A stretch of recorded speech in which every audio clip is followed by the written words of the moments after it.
Jean monta lentement les marches du perron, sentant la fatigue peser sur ses épaules après une longue nuit de 12 heures à l'usine. Les heures nocturnes lui pesaient toujours davantage, surtout lorsqu'il devait travailler avec de nouveaux équipements. Il se frotta les tempes, essayant d'apaiser un léger mal de tête, et se rappela de la chaleur du sauna. La veille, il avait demandé à sa belle-mère, Marie, de préparer le bain pour son retour. Marie était toujours prête à aider. Femme de 50 ans au caractère bien trempé et aux mains d'or, elle savait tout faire, de la préparation du coq au vin à la réparation d'un robinet. Sa compagne, Anne, disait souvent qu'elle avait hérité de sa mère seulement de l'entêtement, mais pas de son sens pratique. Actuellement, sa femme était à l'hôpital, de garde dans le service de soins intensifs. Infirmière, elle travaillait autant que lui, mais ses horaires étaient imprévisibles. Jean entra dans la maison, se débarrassa de ses bottes de travail et prêta l'oreille. Du sauna provenait le crépitement caractéristique du bois et une légère odeur de fumée de bouleau. Marie avait vraiment tout préparé. Il esquissa un sourire, imaginant sa belle-mère s'affairer dès l'aube, ajoutant des bûches et surveillant la température. Dans la chambre, il se changea, prit une serviette propre et enfila de vieilles pantoufles. L'idée de la chaleur du sauna et de la possibilité de se détendre après une nuit difficile lui semblait paradisiaque.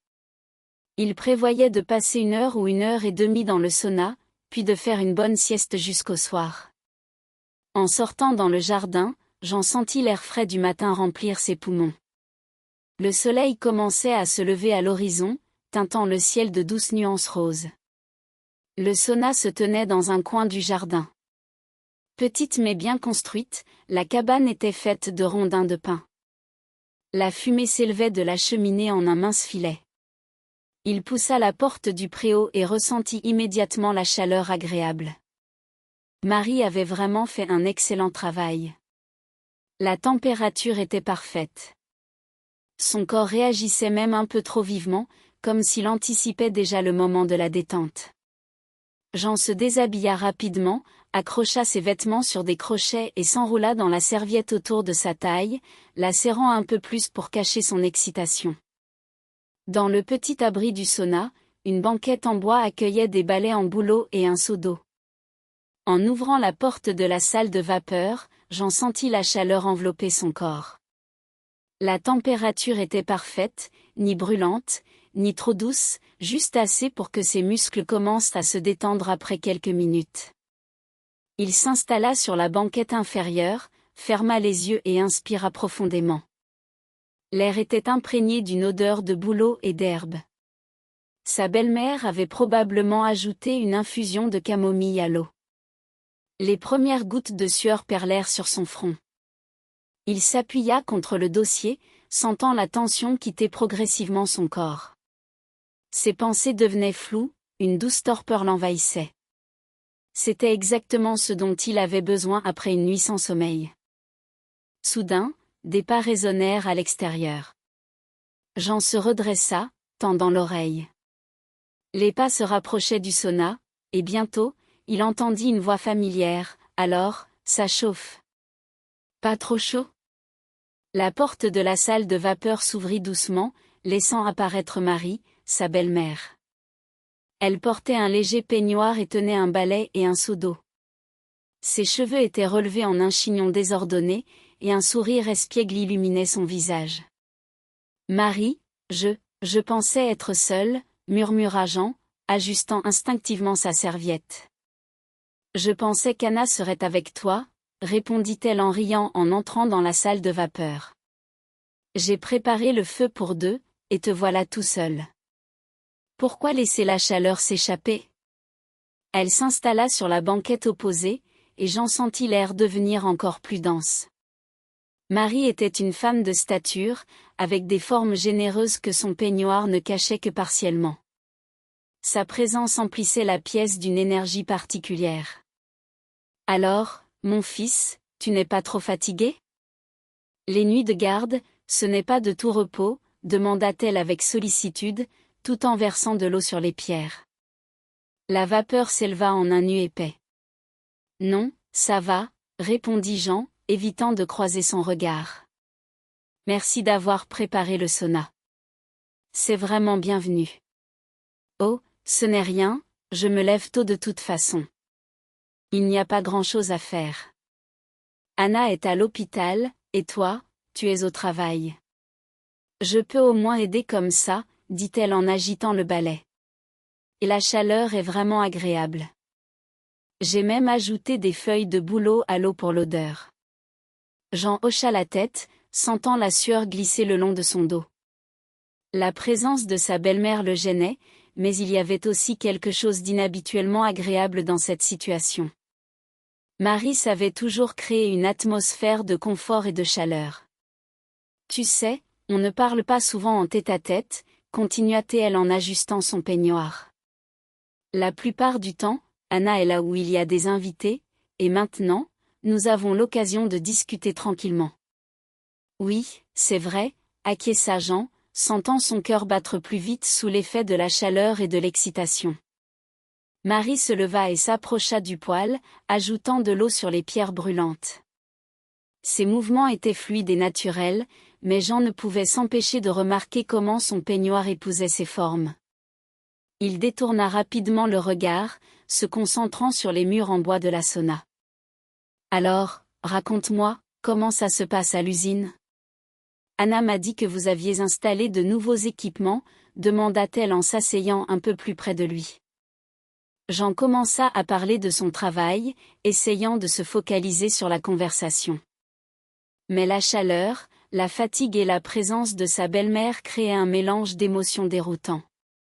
Sa tête tournait légèrement, et il comprit qu'il avait besoin de sortir pour se rafraîchir. « Excuse-moi, Marie, je dois prendre un peu l'air, » dit-il en se levant de la banquette. « Bien sûr, mon chéri, il fait chaud aujourd'hui, » acquiesça-t-elle avec compréhension. Jean sortit rapidement dans le vestiaire, où l'air frais lui parut comme un soulagement. Il s'assit sur un banc, s'essuyant le front avec une serviette. Son cœur battait encore plus vite, mais ce n'était pas seulement à cause de la chaleur. « Jean, que fais-tu là ? Retourne à l'intérieur, sinon tu vas attraper froid, » s'amusa Marie depuis la sauna. « Ou alors, ma compagnie ne te plaît pas ? » Il y avait une note espiègle dans sa voix qui le fit réfléchir à ce qui se passait entre eux dans cette chaleur étouffante. Jean resta dans le vestiaire, sentant encore la chaleur sur sa peau, quand la voix de Marie l'appela à nouveau. « Jean, viens ici. »« J'ai une proposition à te faire, » dit-elle avec cette intonation particulière qui le mettait toujours sur ses gardes.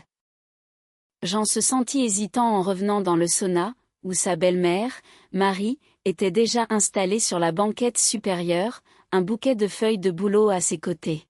« Écoute, mon chéri, pourquoi ne pas me masser le dos avec le balai ? J'ai préparé ce sauna rien que pour toi, il faut bien que tu remercies la vieille dame, » proposa-t-elle en ajustant son peignoir et en se couchant sur le ventre. Jean marqua une pause. La situation lui semblait étrange, mais il était mal à l'aise à l'idée de refuser. Marie avait vraiment pris le temps et fait des efforts pour préparer le sauna pour lui. « D'accord, » acquiesça-t-il en prenant le balai en main. « N'hésite pas, travaille bien, sinon les jeunes d'aujourd'hui n'ont plus de force, » l'encouragea-t-elle en se mettant à l'aise. Jean commença à faire glisser le balai sur le dos de Marie, à travers le tissu de son peignoir. Les feuilles de bouleau crissaient, diffusant un parfum agréable. Marie poussait des soupirs de contentement, lui donnant de temps à autre des indications. « Comme ça, c'est bien. Un peu plus à droite. Oui, c'est exactement là. J'ai toujours des tensions à cet endroit, » guidait-elle ses mouvements. Peu à peu, Jean se détendit et gagna en confiance. Le rythme des mouvements du ballet, la chaleur du sauna et les murmures d'approbation de Marie créaient une ambiance presque hypnotique. Il remarqua des gouttes de sueur glisser le long de sa poitrine, tandis que le peignoir de Marie glissait légèrement, découvrant ses épaules. « Oh, comme c'est agréable, ça fait longtemps que je ne me suis pas autant détendue, » murmura Marie en tournant la tête vers lui. « Tu as un vrai talent, tes mains sont sensibles. » Jean sentit ses joues s'enflammer, et ce n'était pas seulement à cause de la chaleur. Le compliment de sa belle-mère résonnait d'une manière particulière. « Je pense que c'est suffisant », dit-il en posant le balai sur le côté. « Quel dommage », répondit-elle en se redressant lentement. « J'ai tellement aimé ça. » Elle s'assit sur la banquette et le regarda attentivement. Dans son regard, il y avait quelque chose de nouveau, quelque chose qu'il n'avait jamais remarqué auparavant. « Jean, tu es tout rouge. Va te rafraîchir sous la douche, sinon tu vas surchauffer, conseilla-t-elle avec bienveillance. Pendant ce temps, je vais chercher quelque chose de spécial. Il acquiesça avec gratitude et sortit du sauna. Sous la douche, l'eau fraîche apporta un soulagement bienvenu. Jean resta longtemps sous le jet, essayant de mettre de l'ordre dans ses pensées. Il se passait quelque chose d'étrange et d'excitant entre lui et sa belle-mère. Lorsqu'il revint dans le vestiaire, enveloppée dans une serviette propre, Marie était déjà assise sur un banc. Devant elle se trouvait une bouteille de liqueur maison et 2 petits verres. « Voilà mon masseur. Assieds-toi près de moi », l'invita-t-elle en tapotant l'espace à côté d'elle. « Mon chéri, ne bois pas sans moi. C'est une règle. » Jean s'assit, laissant un petit espace entre eux, mais Marie se rapprocha immédiatement. « C'est ma propre liqueur aux herbes. Je la prépare chaque année selon la recette de ma grand-mère, expliqua-t-elle en versant le liquide ambré dans les verres. Après le sauna, c'est parfait, bon pour la santé et ça détend bien. Elle leva son verre et le regarda avec un sourire. À toi, pour être un gendre si attentionné, et pour ne pas avoir laissé la vieille dame seule dans le sauna, proposa-t-elle en trinquant. Ils burent, et Jean sentit une chaleur agréable se répandre dans son corps. La liqueur était forte mais douce, avec une légère saveur herbacée. C'est délicieux, apprécia-t-il. Bien sûr, la recette se transmet dans ma famille de génération en génération, dit-elle avec fierté, en remplissant à nouveau les verres. Tu sais, Jean, nous ne parlons presque jamais en tête-à-tête. Soit Anna est là, soit il y a toujours du bruit autour. Le deuxième verre eut un effet encore plus fort. Jean sentit la tension quitter son corps, et sa langue se délia. Oui, c'est vrai, même si tu as toujours été, comment dire, une personne proche dans notre famille, répondit-il. Proche, demanda Marie avec un sourire malicieux. C'est bien, parce que certains gendres ont peur de leur belle-mère comme de la peste. Je n'ai pas peur, affirma Jean, surpris par son audace. Et c'est très bien, approuva Marie en se rapprochant encore plus. Tu sais, avant, nous allions tous au sauna en famille, et personne ne se gênait. Hommes, femmes, enfants, tous ensemble, et il n'y avait rien de honteux là-dedans. Elle versa un 3e verre et continua, maintenant, tout le monde est devenu si coincé, ils ont honte de leur corps, se cachent les uns des autres. Pourtant, nous sommes tous faits de la même manière, n'est-ce pas? Jean acquiesça, ne sachant pas quoi répondre. L'alcool faisait son effet. Il commençait à voir Marie sous un nouveau jour. Non pas comme sa belle-mère, mais comme une femme. Une femme séduisante d'un certain âge, qui savait être charmante et engageante. C'est vrai que c'est solitaire, mais que peut-on y faire, c'est la vie. Heureusement qu'Anna est là. Et toi, tu es un bon gars, dit-elle. Merci, répondit Jean, un peu gêné. Dis-moi honnêtement, Marie prit sa main. M'as-tu déjà remarqué?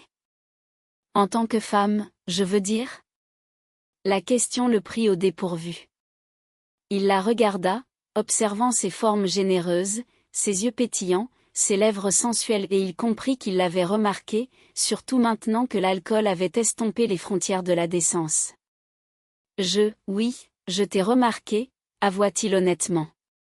Tu es une femme très attirante. Tu vois, je pensais que pour toi, j'étais juste une vieille tante, rit-elle, sans lâcher sa main. C'est agréable d'entendre des compliments d'un jeune homme.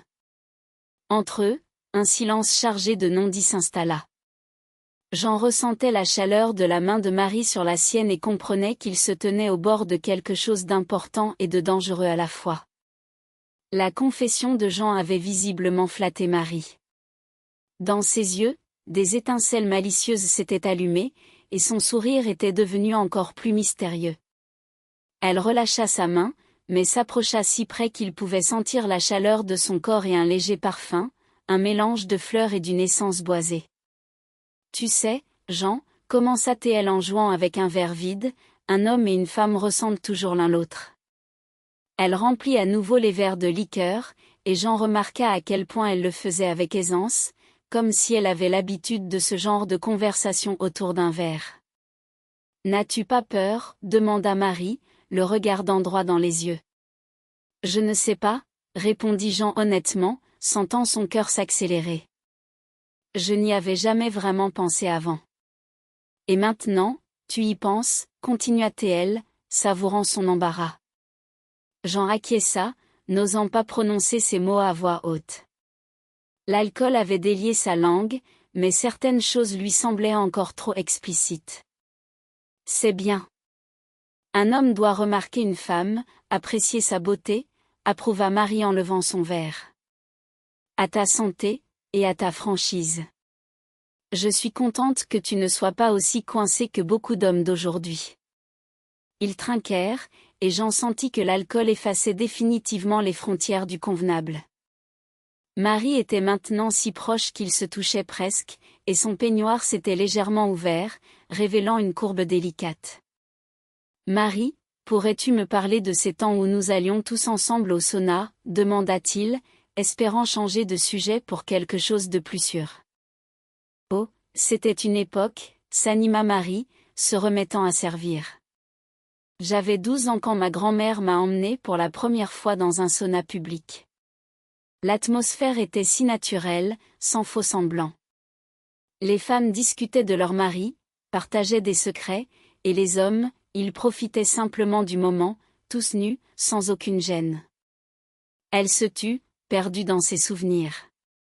Gros, maigre, jeune, vieux, tous étaient égaux. Et il y avait une proximité particulière entre les gens. « Comme maintenant entre nous ?» demanda Jean, surpris par sa propre audace. Marie tourna lentement la tête et le regarda d'une manière qui lui coupa le souffle. « Exactement comme maintenant entre nous », confirma-t-elle doucement. Un silence s'installa dans la pièce, seulement troublé par le crépitement du feu et le souffle saccadé de Jean. Il sentait que quelque chose d'inévitable approchait, comme s'il se tenait au bord d'un précipice, prêt à faire un pas en avant. « Veux-tu te détendre avec moi quelquefois ? La gêne disparaîtra, rit-elle, allégeant la tension. Mais son rire ne portait pas les notes maternelles qu'il aurait attendues. Elle posa son verre sur le banc et se tourna complètement vers lui. Son peignoir glissa de son épaule, dévoilant une police. « Jean, nous pourrions être amis, des amis spéciaux, ceux qui se comprennent sans mots, » dit-elle en tendant la main pour effleurer sa joue. Le contact était électrique. Jean ferma les yeux, savourant la chaleur de sa paume. Quand il les rouvrit, Marie était si proche qu'il pouvait sentir son souffle. « Nous sommes des adultes, » murmura-t-elle. Et ce qui se passe dans le sauna reste dans le sauna. Ce qui se produisit ensuite sembla se dérouler de lui-même. La liqueur, la chaleur du sauna, la proximité et l'attraction mutuelle avaient fait leur œuvre. Jean ne pouvait plus résister. Bien sûr, dans un sauna, cela se faisait plus difficilement. Il fallait agir vite, ne pas traîner, sinon cela deviendrait compliqué. Quand ils se séparèrent enfin, tous deux haletants, Marie le regardait avec un sourire triomphant, tandis que Jean se sentait comme un homme qui venait de sauter en parachute, à la fois effrayé et émerveillé. « Tu vois, c'était simple, » dit-elle en réajustant son peignoir. Et rien de terrible ne s'est produit. Le reste de leur rencontre au sauna se déroula dans une nouvelle atmosphère. Ils continuèrent à se détendre, mais sans aucune gêne, partageant des histoires et des sujets qui auraient semblé impensables auparavant.